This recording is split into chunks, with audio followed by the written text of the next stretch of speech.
오늘 설교의 제목이 중세 스콜라 철학의 아버지였던 안셀무스가 했던 이야기입니다. 제목이 뭐냐면 이해가 되지 않기 때문에 진리다. 왜 진리라고요? 이해가 되지 않기 때문에 진리라. 안셀무스는 한 10세기 1000년대부터 1100년대 사이에 살았던 사람인데, 이 사람이 하나님을 믿기 전에, 이 사람이 있기 전에는 보통 하나님을 믿을 때 어떻게 믿었냐면 경험을 바탕으로 믿었습니다. 하나님을 만났다거나 내가 질병이 치유됐다거나 어려운 문제가 해결될 때 그걸 통해서 이 경험을 통해 하나님을 알았습니다. 근데 안셀무스의 특징은 이성적, 그리스 철학을 바탕으로 이성적으로 하나님의 존재를 증명하고, 그래서 이 사람이 하나님을 연구해서 신학을 만들었습니다. 이 사람 이상한 사람 아닙니다. 괜찮은 사람인데 개인적인 체험의 수준에서 뛰어넘어서 이제 이성적인 논리로 하나님을 설명했던 사람입니다. 이 사람이 뭘 사용했다고요? 이성과 논리를 사용해서 하나님을 열심히 연구했던 사람인데, 이 사람이 연구한 끝에 내린 결론 중에 하나가 뭐였냐면 이해가 되지 않기 때문에 진리다, 이런 결론을 내렸다는 거예요. 쉽게 우리 표현으로 하면 사람이 하나님에 대해서 모든 걸 다 이해할 수 없다, 이런 이야기도 되고, 사람이 이성으로 다 이해되는 신은 더 이상 신이 아니다, 이런 이야기도 됩니다. 무슨 말인지 이해하시겠죠? 오늘 본문은 기독교의 난제 중, 어려운 문제 중에 하나인 애종론에 관한 이야기입니다. 애종론을 간단히 설명하면 이런 겁니다. 하나님께서 사람을 만드실 때 어떤 사람은 구원 받을 사람으로, 어떤 사람은 지옥에 갈 사람으로 이미 정해 놓으셨다고 이야기한 게 애종론입니다. 이야기를 듣는 순간부터 기분이 매우 안 좋습니다. 꼭 이게 이야기를 들으면 뭐냐면 꼭 조선시대 신분제 같아요. 어떤 사람 태어날 때 양반으로 태어나고 어떤 사람 태어날 때 노비로 태어났다. 아무리 노력해도 신분의 한계를 넘을 수 없다, 이런 이야기가 비슷합니다. 이거 너무나 불공평한 거 아니냐. 어떻게 이게 진리가 될 수 있고 이런 걸 이야기한 하나님이 될 수 있느냐. 이 설교를 들으시면서 이해가 되지 않을 때는 제목을 꼭 생각하셔야 합니다. 이해가 안 될 뭐라고요? 제목이 뭐라고요? 이해가 되지 않기 때문에 진리다. 이걸 생각하시면서 설교를 들으셔야 합니다. 저도 목사로서 복음을 전하면서 참 이런 교리를 전할 때마다 힘이 듭니다. 이런 교리를 성도들에게 설명하는 게 매우 복잡하고 어려워요. 하지만 반대로 뒤집어 놓고 보면 뭐냐면, 사람이 만든 종교라면 기독교가 절대로 이런 교리를 집어넣지는 않습니다. 아닌가요? 이 이야기는, 이런 교리는 이해도 안 되고 납득도 안 되고 공감도 안 되는 교리입니다. 근데 왜 성경에 이걸 기록에 넣었을까? 사람들이 좋아하는 건 뭘까요? 사람들이 어떤 걸 좋아할까? 사람들이 좋아하는 것은 권선징악입니다. 선한 것은 권하고 악한 것은 징벌한다. 이건 이해도 되고 납득도 되고 공감도 잘 됩니다. 아멘도 잘 나와요. 악한 사람에게 벌을 주면 아멘 할렐루야. 여러분 드라마 보시면 그러잖아요. 요즘 아주 복수하는 드라마 많아서 저놈은 빨리 처치해야 되는데 막 빨리 처치하기를 간절히 바랍니다. 이해도 잘 되고 납득도 잘 됩니다. 어려움에 빠진 사람들, 선한 사람들이 어려움에 빠져 있으면 뭐라고 생각해요? 저 사람은 빨리 잘 돼야 될 텐데 간절한 열망으로 막 응원하고 밀어줍니다. 이건 권선징악은 사람이 이해가 너무 잘 돼요. 근데 권선징악이 정말 이 땅을 지배하는 원리라면 하나님께서 왜 여러분같이 악한 죄인을 구원하실까요? 그럴 이유가 하나도 없습니다. 지난 여름에 여러분이 지은 죄를 잘 숨겨놨기 때문에 오늘 교회 와서 그럴싸하지, 그것이 다 드러나면 여러분은 구원의 대상이 아니라 심판의 대상입니다. 사람들은 정의, 공의, 공평 이런 것을 좋아하지 마셔야 합니다. 만약 그런 잣대로 여러분에게 들이댄다면 여러분이 살아남을 사람이 여기서 한 명도 없어요. 우리에게 뭐가 적용되니까? 은혜, 축복, 사랑 이런 것들이 역사하기 때문에 우리가 선택을 받고 구원을 받은 겁니다. 아닌가요? 이 이론과 실제는 좀 차이가 있습니다. 우리가 좋아하는 것은, 우리가 이성에 맞는 것은 권선징악이지만 실제로 우리가 살아갈 때는 뭘 구해요? 은혜를 구해요. 나는 죄를 지었는데 복을 달라고요. 안 그런가요? 여러분 일주일 동안 죄를 지었습니까? 하나님께 영광 돌리는 게 더 많이 살았어요. 그래 놓고 와서도 주일날 뻔뻔하게 와서 뭐라고 해요? 하나님 제 기도에 응답해 주세요. 하나님 은혜를 주세요. 이렇게 아닌가요? 실제로 삶은 자기가 생각은 뭐예요? 권선징악이 좋다고 생각하면서 실제로 살아가는 은혜를 구하면서 살아간다니까요. 이론과 실제가 다르다는 겁니다. 현실에 적용할 때 맞는 것은 진리예요. 하지만 책상에 앉아있을 때 이론적으로 생각할 때 맞는 것을 이론이라고 합니다. 책상에서는 이론이 맞아요. 현실에 적용할 때 맞지 않아요. 이론은. 우리는 이론을 추구하는 게 아니라 진리를 추구합니다. 한 가지 예를 들어보면 미래에셋증권의 박연주 회장님이 신입사원을 뽑을 때 자격증이 많은 사람에게는 감점을 주라 이렇게 이야기 지시하셨다고 합니다.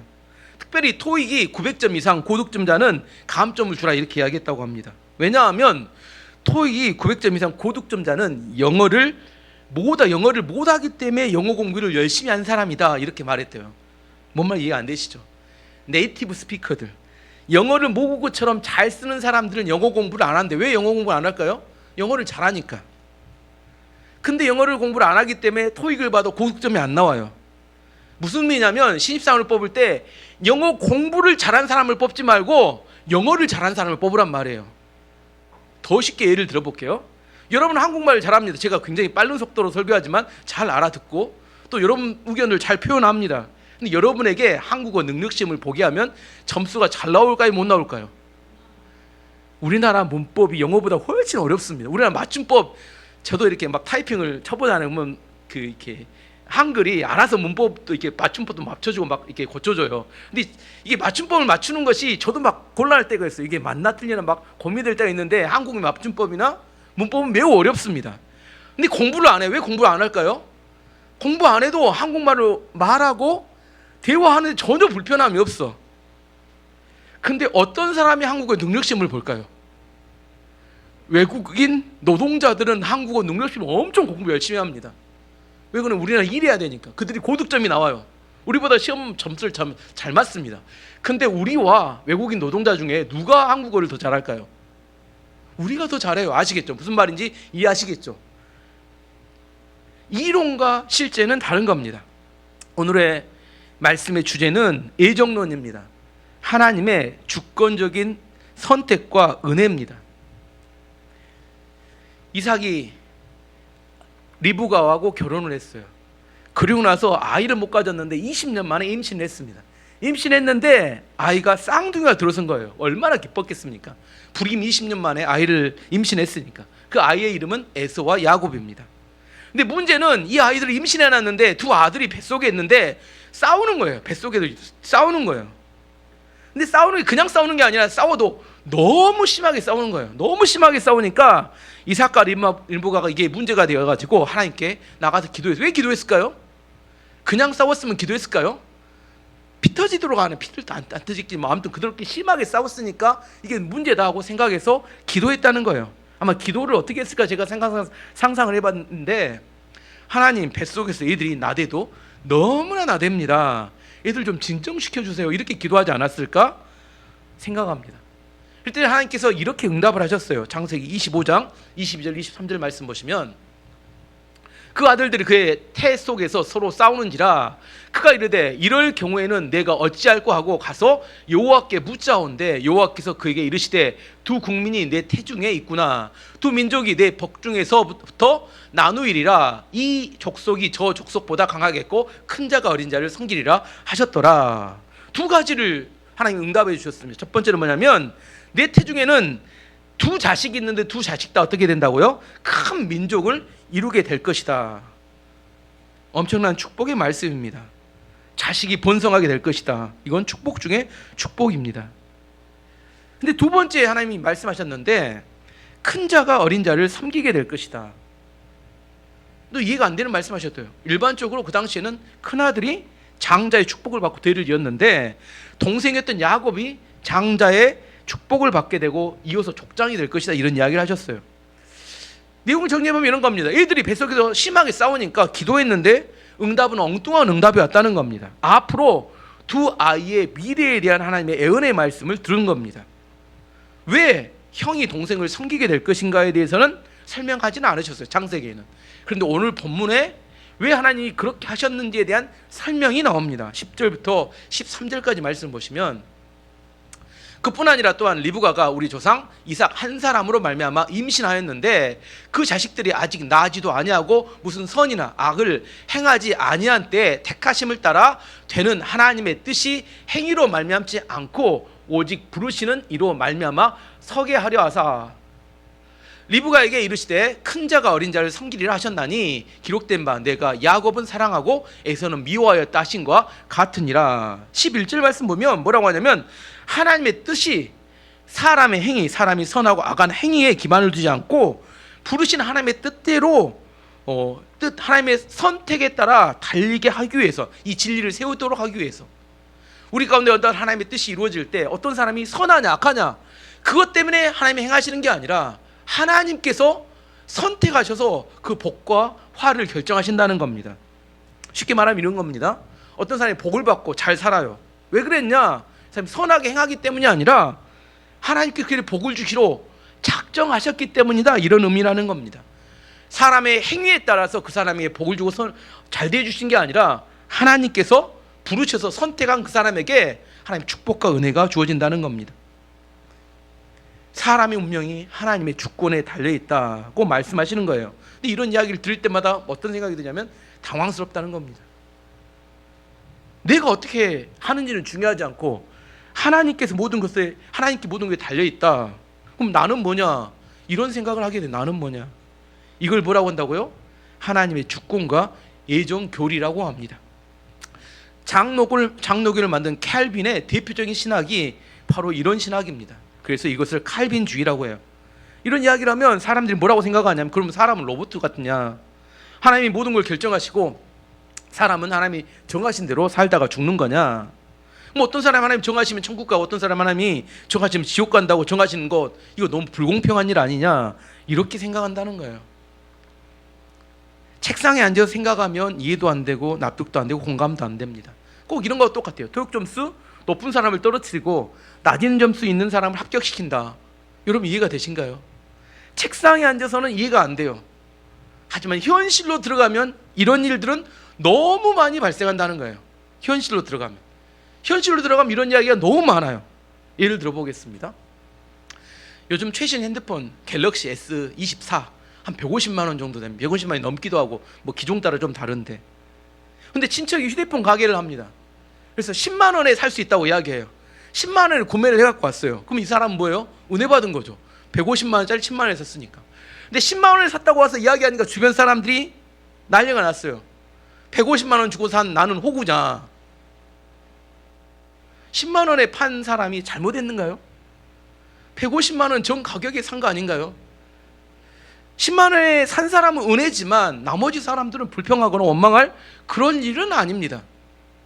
다른 예를 들어보면 요즘은 대학교 입학을 할 때 수능을 봅니다. 근데 제가 학교 다닐 때는 학력고사를 봤어요. 학력고사를 시험 보는 제도가 어떻게 되냐면 선지원 후 시험을 봤습니다. 내가 원하는 대학과 학과에 먼저 지원을 했어요. 그러고 나서 지원하는 사람들끼리 시험을 봅니다. 학력고사를 본 다음에 내신도 들어가지 않아요. 딱 시험 점수 하나로 당락을 결정합니다. 50명 뽑으면 딱 50등까지 딱 뽑아요. 그리고 1년에 딱 시험은 한 번입니다. 딱 한 번. 그 시험 떨어지면 어떻게 돼요? 무조건 재수입니다. 뭐 요즘 봤죠, 전형이 여러 가지 이런 거 없습니다. 한 번 딱 떨어지면 바로 재수입니다. 그래서 사람들이 간이 적은 사람들은 어떻게 하냐면 하향 안전 지원을 합니다. 자기 점수보다 좀 낮게 지원해야 혹시 모르니까, 떨어질지 모르니까. 그래서 생겨난 게 뭐냐면 눈치작전이라는 게 생겨났어요. 눈치작전은 자기의 성적보다 더 좋은 대학, 일반적으로 그때 당시는 학과보다는 뭐가 중요했냐? 요즘 학과가 중요하잖아요. 제가 대학 다닐 때는 과가 아니라 대학이 중요했습니다. 어느 대학 가는지 중요했어요. 가족이 5명이라면 5명이 다른 대학에 원서를 씁니다. 5개가. 그리고 5명이 보통은 원서 지원을 한 3일 정도 해요. 그러면 마지막 날 보통 한 5시, 6시 정도에 마감이 끝나면 5시 50분까지 이 5개 대학에 가족이 한 명씩 다 퍼져나가요. 그리고 핸드폰이 없어요. 그리고 인터넷 통계가 안 됩니다. 어떻게 하면 몇 명이 지원한지 아냐면, 내가 접수하면 50명 뽑는데 45번이잖아요. 그러면 45명이 지원한 거예요. 아시겠죠? 그래서 이렇게 뭘 하냐면 각 대학에 5군데 강당에 딱 퍼져가지고 미달되는, 딱 지원은 미달되는 데를 찾아요. 근데 아무런 통계도 없어요. 그 당시 갔을 때 그 자리에서만 알 수 있어요. 미달되는 과가 언제 발생하면 5시 50분 넘으면 원서를 밀어내요. 딱 원서를 한 군데밖에 못 넣습니다. 중복 지원하면 무조건 떨어져요. 딱 군대 넣는데 그것이 자기 실력보다 훨씬 좋은 대학에 미달되는 학과에 집어넣으면, 그래서 그 자리에서 막 끊고 무슨 과를 바꿔요. 이렇게 그냥 원서를 집어넣고 이렇게 집어넣습니다. 천신만고 집어넣는데 이게 합격이 됐어요. 그날은 그 집안의 축제입니다. 난리가 납니다. 이거 눈치 작전으로 막 이렇게 지방에 간신히 막 대학 들어갈 애들이 좋은 대학에, 좋은 학과에 갑자기 들어가 버려요. 왜냐하면 미달돼 있으면. 지금 뭐 최저 학력 그런 거 있잖아요. 그때는 그런 거 없습니다. 그 학과에 딱 그 수가 들어가면 실력에 상관없이 무조건 순서대로 다 뽑아버려요. 그러니까 자기 능력하고 상관없이 아주 좋은 대학에 들어가는 학생들이 종종 발생을 했었습니다. 근데 이 소식을 주변에 대학 떨어진 가정에서 들으면 어떻게 돼요? 헬 조선이네, 형평성이 어긋나네, 입시 대조가 큰 문제네, 말세네, 여기까지 다양한 이야기들이 쏟아져 나옵니다. 원망하고 불평하고 난리가 납니다. 하지만 대부분의 학생들은 자기 성적에 따라서 합격하거나 불합격했습니다. 눈치 작전으로 들어간 학생은 거의 정말 소수입니다. 제도가 문제가 아니라 이것을 은혜의 세계라고 합니다. 다른 예를 또 한번 들어보면, 우리 교회에 송중기나 박보검 같이 아주 잘생긴 연예인 남자가 와서 우리 교회는 어떤 자매에게 사랑한다고 고백하고 결혼하자고 이야기를 합니다. 이 사람이 아니면 자기는 안 되겠대요. 당신만 사랑한대요. 진짜로 이런 일이 발생 안 합니다. 발생했다고 가정하면, 이런 일은 이해도 안 되고 납득도 안 되고 공감도 안 됩니다. 어떤 사람 화도 나요. 이런 일이 있을 수 있느냐. 근데 사랑하면 이게 가능합니다. 결혼한 사람들 그런 이야기 하면 안 됩니다. 우리는 이게 이해도 안 되고 납득도 안 되고 공감도 안 된다고 생각하지만 실제로 우리는 이런 걸 꿈꿉니다. 왜냐하면 우리나라에서 잘 되는 드라마를 보면 대부분 이런 이야기예요. 이런 이야기가 시청률이 최고예요. 예를 들어 보면 내 이름은 김삼순. 뚱뚱한 34살에 노처녀고 직업도 없어요. 근데 재벌 2세고 너무 잘생긴 현빈이 이 여자를 좋아하고 사랑해요. 여러분 이해가 되신가요? 이게 가능한 이야기인가요? 시크릿 가든, 스턴트 우먼인 길라임을 좋아하는 너무 잘생기고 키도 크고 멋진 현빈은 재벌 2세로만 나온 것 같아요.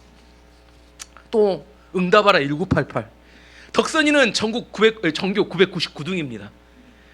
거의 꼴등이 거의 마지막 차례예요. 근데 덕선이를 한국 최고의 바둑기사 박보검이 좋아를 해요. 박보검 왜 덕선이를 좋아합니까? 드라마 도깨비, 집도 없고 학비도 없고 나이도 어린 지은탁을 재벌을 만들어줄 수 있는 능력이 있는 도깨비 공유가 좋아해요. 정말 이게 다 가능한 이야기인가요? 근데 사람들은 이런 이야기에 열광을 하고 좋아하고 난립니다. 신데렐라와 같은 꿈을 꾸며 살아갑니다. 근데 이런 일이 자기에게 안 일어나고 다른 사람에게는 뭐라고요? 말세네, 헬조선이네, 이래서는 안 되네, 이게 어떻게 사람 사는 세상이야, 이렇게 이야기해요. 성경 이야기로 돌아보겠습니다. 성경의 포도원 품꾼 이야기, 마태복음 20장에 나온 이야기입니다. 마태복음 20장 1절 2절 말씀 보시면, 천국은 마치 품꾼을 얻어 포도원에 들어보내려고 이른 아침에 나간 집 주인과 같으니 그가 하루 한 데나리온씩 품꾼들과 약속하며 포도원에 들여보내고. 불경기였던 것 같아요. 많은 사람이 직장이 없었습니다. 그래서 인력시장에 많은 사람이 나가서 대기하고 있었어요. 고용해 줄 사람 기다리고 있었습니다. 근데 어떤 포도원 주인이, 요즘 말하면 어떤 회사의 사장님이 아침 6시에 그 인력시장에 나가서 사람들을 고용합니다. 그리고 하루에 한 데나리온 품삯을 주기로 약속했습니다. 기다리고 있던 사람들이 너무 고용해준 주인에게 고마워합니다. 근데 포도원 주인은 9시에 또 나갔어요. 인력시장에 나가서 또 그곳에서 기다리고 있는 사람들을 1데나리온씩 주겠다고 하고 또 고용을 했어요. 그리고 정오에 12시에 또 나갔습니다. 12시에 아직도 일을 못 찾고 기다리고 있는 사람들에게 또 그 사람들을 한 데나리온 주고 그들을 고용하기로 했습니다. 오후 3시에도 나갔어. 오후 3시에 나갔더니 또 아직도 일을 못 구한 사람들이 있었어요. 그들을 한 데나리온씩 주기로 하고 그들을 고용하기로 했습니다. 오후 5시에 또 나갔더니 아직도 못 구한 사람이 있었어요. 거기에 그 사람들에게 한 데나리온을 주겠다고 그들을 또 고용했습니다. 근데 하루 일과는 오후 6시에 끝납니다. 6시가 돼서 일을 마치고 품꾼들을 불러서 품삯을 줍니다. 오후 5시에 온 사람부터 한 데나리온을 주었어요. 그리고 오후 3시, 정오 12시, 그 다음에 아침 9시, 아침 6시 온 사람들에게 다 한 데나리온씩을 주었어요. 근데 문제가 아침에 일찍 왔던 품꾼들이 주인을 향해 원망과 불만을 터뜨렸습니다. 이건 너무 불공평하대요. 마태복음 10장 10절에서 12절 말씀 보시면, 먼저 온 자들이 와서 더 받을 줄 알았더니 그들도 한 데나리온씩 받은지라. 받은 후 집주인을 원망하여 이르되 나중에 온 사람은 1시간밖에 일하지 아니하였거늘 그들을 종일 수고하며 더위를 견딘 우리와 같게 하였나이다. 왜 불평과 원망을 했어요? 계약은 얼마로 계약했어요? 아침에 일할 때 한 데나리온으로 계약했어요. 계약 한 대로 줬어요. 근데 문제가 아침에 일찍 와서 일한 사람과 오후 5시 와서 1시간 일한 사람과 어떻게 똑같이 한 데나리온씩 줄 수 있느냐? 이건 형평성에 어긋나다. 주인 당신은 불의한 사람이고 이렇게 행한 것은 불공평한 일이다, 이렇게 주장했다는 겁니다. 그때 주인이 이렇게 대답해 줍니다. 마태복음 20장 13절에서 16절까지 말씀 보시면, 주인이 그 중에 한 사람에게 대답하여 이르되 친구여, 내가 내게 잘못한 것이 없노라. 내가 나와 한 데나리온의 약속을 하지 아니하였느냐? 내가 내 것이나 가지고 가라. 나중 온 이 사람에게 너와 같이 주는 것이 내 뜻이니라. 내 것을 가지고 내 뜻대로 할 것이 아니냐? 내가 선함으로 내가 악하게 보느냐? 이와 같이 나중된 자로서 먼저 되고 먼저 된 자로서 나중되리라. 주인이 내가 한 데나리온을 주기로 한 대로 약속대로 한 데나리온을 줬는데 그것이 어떻게 불의한 일이고 악한 일이 될 수 있냐? 이렇게 반문합니다. 여러분은 어떻게 생각하세요? 이것을 은혜의 세계라고 합니다. 뭐라고요? 은혜의 세계라고 합니다. 사람은 은혜를 쉽게 잊어버립니다. 아침 일거리가 없었을 때 아침 6시에 그를 불러줄 때만 해도 너무 감사하고 고마웠는데 오후 5시에 온 사람과 비교하면서 불평과 원망의 사람으로 변해버리고 말았습니다. 어떤 사람에게 20만 원씩 지원을 해줬어요. 처음에는 너무나 고마워했습니다. 그런데 1년, 2년, 3년이 지나고 나서 고마운 마음이 아니라 당연한 마음으로 변해 갑니다. 10년쯤 지났을 때 지원을 중단하겠다고 말하니까 뭐라고요? 왜 내 돈을 내놓지 않느냐고, 당신은 불의한 사람이라고 비난하고 공격합니다. 그래서 생긴 말이, 호의가 계속되면 권리일 줄 안다, 이런 말이 생긴 겁니다. 포도원 품꾼의 이야기로 다시 돌아가 보면, 불공평하다고 생각하는 사람이 있을 것이고 은혜라고 생각하는 사람이 있을 것입니다. 이게 어떻게, 왜 어떤 사람은 같은 이야기를 듣고 불공평하다고 생각하고 어떤 사람은 은혜라고 생각할까요? 뭔 차이일까요? 아침 6시에 온 사람과 나를 동일시하면 어떤 생각이 들어요? 불공평하다, 이렇게 생각합니다. 오후 5시에 막차 타고 딱 들어왔다고 생각하는 사람은 어떤 생각을 해요? 아, 이건 너무나 은혜롭다, 이렇게 생각한다는 겁니다. 저는 생각하기에 항상 하나님의 은혜가 저에게는 많이 있었습니다. 나와 같은 사람을 하나님이 구원해 주시고 목회자를 부르셔서 목회를 할 수 있도록 해주시고 좋은 성도들과 함께 동역하게 해주신 거에 항상 감사를 합니다. 내가 누구와 동일시하느냐에 따라서 그의 삶과 그의 평소의 태도가 달라진다는 겁니다. 아침 6시 온 사람과 동일시한 사람은 항상 불공평하다고 생각하며 원망하며 살아갑니다. 세상이 불공평하고 그래서 나는 고통받다 한다고 생각합니다. 반면에 오후 5시에 왔다고 생각하는 사람들은 자기는 은혜를 받았다고 생각하고 은혜 가운데 하나님께 영광을 돌리며 살아갑니다. 제가 처음에 이야기했던 주제였던 하나님의 주권과 선택의 교리를 들을 때 듣는 사람들의 반응을 보면 그 사람 안에 마음에 뭐가 있는지를 알 수 있습니다. 불공평함이 있다고 생각하는 사람이 있고 은혜롭다고 생각하는 사람이 있습니다. 불공평하다고 생각하는 사람은 아직 하나님의 은혜가 뭔지를 잘 이해하지 못하는 거고, 그것이 하나님의 은혜라고 생각하는 하나님의 은혜를 깊이 깨달은 구원받은 사람이라는 의미입니다. 은혜를 모르면 항상 율법을 추구하며 율법 역사의 그 안에 불평과 원망하며 살아갑니다. 하지만 은혜로 구원받은 사람들은 세상의 일에 반응하지 않고 하나님 베풀어 주신 은혜에 감격하며 감동하며 감사하며 살아가게 됩니다. 지금까지 했던 이야기를 정리해보면 이런 겁니다. 150만 원의 휴대폰을 10만 원에 산 사람, 마치 자기 성적보다 훨씬 좋은 대학에 들어간 사람, 절대로 자기에게 프로포즈할지 못 않을 사람 같은데 나에게 프로포즈하는 그런 사랑 고백을 하는 그런 은혜를 받은 사람, 오후 5시 와서 1시간 일하고 한 데나리를 받은 사람, 이 사람들의 다 공통점이 뭡니까? 은혜 받은 사람들이라는 겁니다. 우리가 실제 삶을 살아보면, 우리 인생을 살아보면 우리의 노력한 것보다 더 중요한 것은 주권적인 선택과 은혜가 훨씬 더 우리 삶에 중요하다는 걸 알게 됩니다. 은혜, 축복, 사랑, 이것의 공통점은 주체가 내가 아니라 누군가가 나를 선택하고 은혜와 축복과 사랑을 베풀어 주는 걸 통하여 우리는 변화하고 성장한다는 겁니다. 저는 제가 의사이기도 하지만 목사가 어떻게 될 수 있었을까? 제 아내의 남편, 아버님, 장인어른이 목사님이 아니셨으면 그렇게 될 수 있었을까? 아마 불가능했을 거라고 생각합니다. 내 힘과 능력으로는 불가능합니다.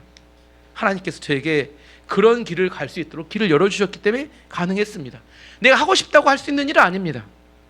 하나님이 길을 열어주지 않으면, 또 반대로 하나님이 길을 열어주시면 세상 모든 사람들이 불가능하다고 생각하는 그 일이 가능한 일로 바뀌기도 합니다.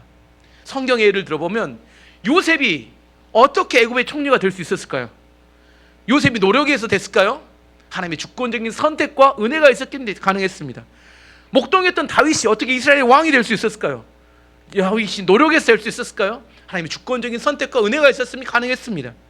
다니엘이 어떻게 페르시아의 제국의 총리가 될 수 있었을까요? 하나님의 주권적인 선택과 은혜가 있어서 가능했지, 그가 똑똑하고 공부를 많이 해서 된 게 아니라는 겁니다. 이런 선택을 하는 하나님이 불의하십니까? 그렇지 않다는 거예요. 오늘 14절에 16절까지 그렇게 이야기합니다. 14절에 16절 오늘 말씀,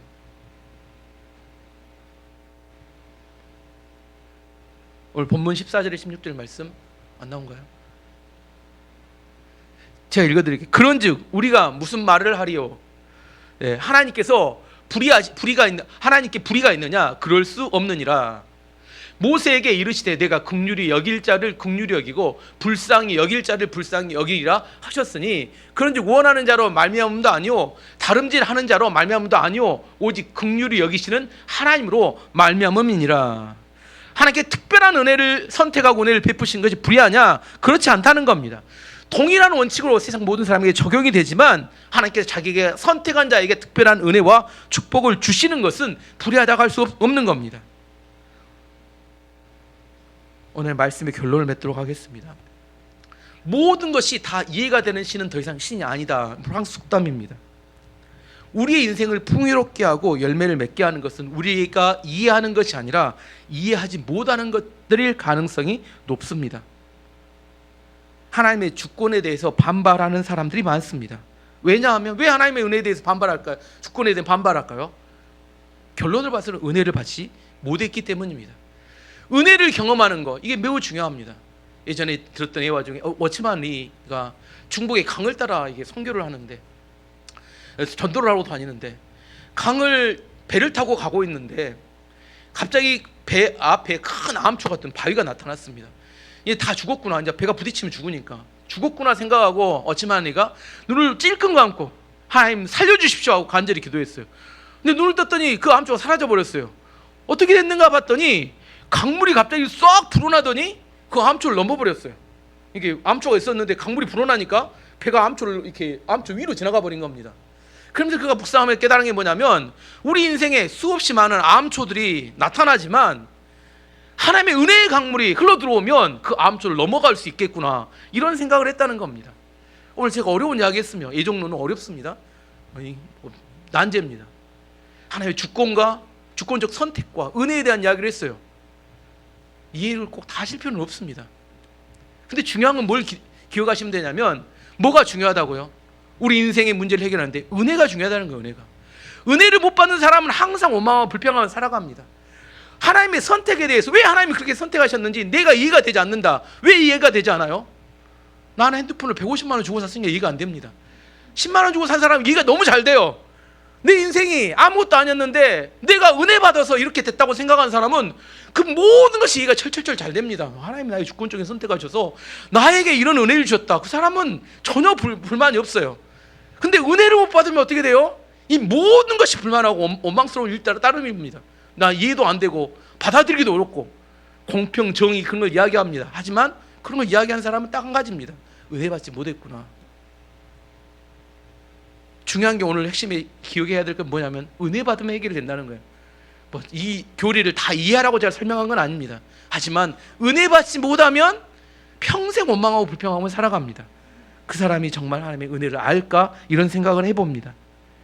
저는 우리 교회 모든 성도님들이 흘러넘치는 하나님의 은혜를 통하여 오늘 뭐 선택의 교회를 이해하라는 게 아니라 이런 것이 있을 수 있겠구나, 이게 틀리지 않을 수 있겠구나, 하나님께서 왜 그렇게 하셨는지 하나님이 언젠가 이해하는 날이 오겠지 하고 지나가셔도 좋습니다.